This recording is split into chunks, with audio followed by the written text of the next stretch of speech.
এক মহিলাকে ধারালো অস্ত্র দিয়ে আঘাত করার ঘটনাকে ঘিরে চাঞ্চল্য ছড়ালো এলাকায়। এই ঘটনাটি ঘটেছে কালিয়াগঞ্জ শহরের মহেন্দ্রগঞ্জ এলাকায়। গুরুতর আহত অবস্থায় মহিলাকে কালিয়াগঞ্জ স্টেট জেনারেল হাসপাতালে নিয়ে যাওয়া হয়। মহিলার অবস্থা আশঙ্কাজনক থাকায় তাকে রায়গঞ্জ মেডিকেল কলেজ ও হাসপাতালে স্থানান্তরিত করা হয়েছে। আহত মহিলার নাম রত্না দেব শর্মা, বয়স 35, বাড়ি কালিয়াগঞ্জের দেওগার কামারপাড়া এলাকায় এবং অভিযুক্তের নাম শ্রীকান্ত বর্মন, বাড়ি বোচাডাঙ্গা এলাকায়।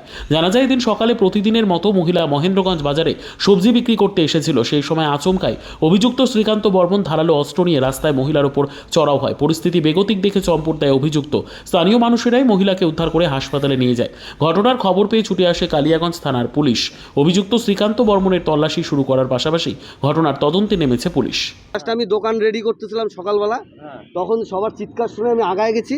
মানে দেখলাম ফার্স্ট স্টার্টিংয়ে ভাবছি লাঠি দিয়ে হয়তো মারতেছে, পরে যখন হাতে হাসুয়া দেখলাম তখন দৌড়ায় গেছি। দৌড়ায় যাওয়ার অলরেডি 2-3টা দিয়ে দিছে কোপ। তখন দিশা পিসা না পায় উনি যখন ভাগে আমি তখন ইট দিয়ে তাকে তাড়া করি। এইটুকুই। আমি কাউকে চিনি না।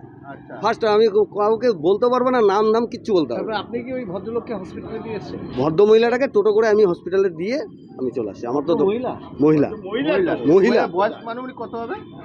কত হবে, মাঝ বয়সী হবে। হ্যাঁ। পুলিশ আসছিল না, এখন তো আমি এখনো পুলিশ আসেনি? না, আমার সাথে আমি আসছিল কিনা আমি বলতে পারবো না, আমি তো চলে গেছিলাম ওখানে। আমি কি মনে হয় কি কারণে হতে পারে এটা বলতে পারবো না, কি কারণ এগুলো বলতে পারবো না। ব্যুরো রিপোর্ট, উত্তর বাংলা সংবাদ।